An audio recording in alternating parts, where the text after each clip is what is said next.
भारतीय मूल के नामी डिफेंस एक्सपर्ट को गिरफ्तार कर लिया गया है। उनकी इस गिरफ्तारी ने पूरे अंतर्राष्ट्रीय स्तर पर हलचल मचाकर रख दिया है। उन पर आरोप है अमेरिका के टॉप सीक्रेट फाइल्स अपने पास रखने के लिए। इतना ही नहीं, उनका कनेक्शन चाइना के साथ भी संदिग्ध माना जा रहा है। स्वागत है आपका B2W भारत 12 चैनल पे। पहले हम जानेंगे ये जिनको गिरफ्तार किया गया उनका नाम क्या है। उनका नाम है एशली टेलिस। से भारतीय हैं और अमेरिका की नागरिकता लेकर वहाँ पे डिफेंस एक्सपर्ट सलाहकार बने हुए हैं। पिछले 4 दशकों से अमेरिकी सरकार के सलाहकार रहे हैं। उनका बहुत ही गहरा पकड़ है US इंडिया रिलेशन पे, US चाइना रिलेशन पे। तो जब अमेरिका के प्रेसिडेंट जॉर्ज W बुश थे, उस समय भी वो राष्ट्रीय सुरक्षा परिषद में काम किया है। उन्होंने रक्षा तथा विदेशी विभागों के साथ सलाहकार के रूप में भी काम किया हुआ है। उनका विशेष रूप से भारत के साथ योगदान है। उन्होंने अमेरिका भारत नागरिक परमाणु समझौते में महत्वपूर्ण भूमिका निभाई थी। वो एक बहुत ही बेहद प्रतिष्ठित नाम, सुरक्षा एवं रणनीतिक क्षेत्रों में बहुत सम्मानित व्यक्ति हैं। लेकिन अब वो सुर्खियों में क्यों हैं, आइए हम जानते हैं वन बाय वन। उन पे आरोप लगा है,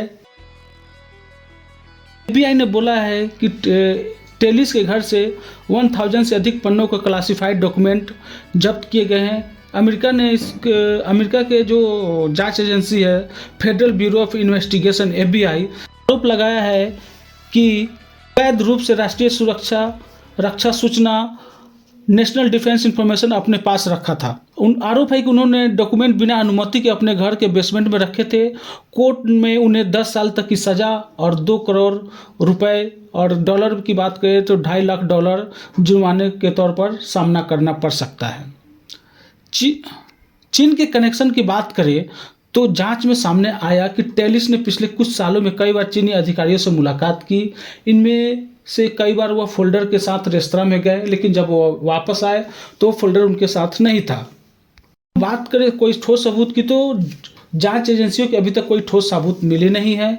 उन्होंने संवेदनशील जानकारी चीन को दी हो या नहीं दी हो, ऐसा कुछ उनके पास प्रमाण नहीं है। दोस्तों, जैसा कि मैंने बताया था, वो बहुत ही विद्वान स्कॉलर है।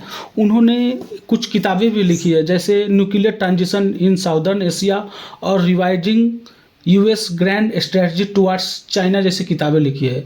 वह अन्य पेशेवर निकायों के अलावा काउंसिलिंग ऑन फॉरेन रिलेशंस और intelligence institute for strategic studies के भी सदस्य हैं।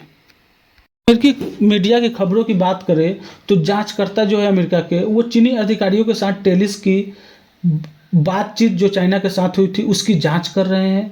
हालांकि अभी भी यह नहीं कहा जा रहा है उन्होंने कोई जासूसी की है। अभियोजकों का कहना है कि खुफिया डॉक्यूमेंट को अपने पास रखने से फेडरल सुरक्षा प्रोटोकॉल का उल्लंघन हुआ है। तो दोस्तों, हम बात करते हैं अदालत की कार्रवाई के। तो फिलहाल एशली टेलिस को प्री ट्रायल रिलीज मिल गई है, लेकिन इलेक्ट्रॉनिक निगरानी, पासपोर्ट जब्ती और इंटरनेट की सीमित पहुंच जैसी शर्तों के साथ उनको रिहाई दिया गया। अगली सुनवाई नवंबर में होगी और इस केस में अमेरिकी न्याय व्यवस्था की पारदर्शिता की भी परीक्षा होगी। दोस्तों, अमेरिकी न्याय विभाग ने इस मामले को बहुत ही गंभीर बताया है। उन्होंने कहा है कि इस तरह की घटनाएं हमारे नागरिकों की सुरक्षा के लिए खतरा हो सकता है। और हाँ, अभी आरोप है कि दोष सिद्धि नहीं हुई है, निर्दोष रहने का अधिकार अमेरिका में लागू है। दोस्तों, क्या सच में चीन के साथ इसका कनेक्शन है या एक कड़ी सुरक्षा नीति का नतीजा है जो पहले ही अमेरिका के जो FBI उनको पता चल गया? आगे की हर अपडेट के लिए आप चैनल को लाइक और सब्सक्राइब करें और कमेंट में आप बताएं कि आप इस मामले को कैसे देखते हैं, आपका इस पे नज़रिया क्या है। क्या आने वाले दिनों में वो दोषी साबित होंगे या सच में वो निर्दोष है या उनको फंसाया जा रहा है? तो दोस्तों, हमें आपके कमेंट का इंतज़ार रहेगा। धन्यवाद।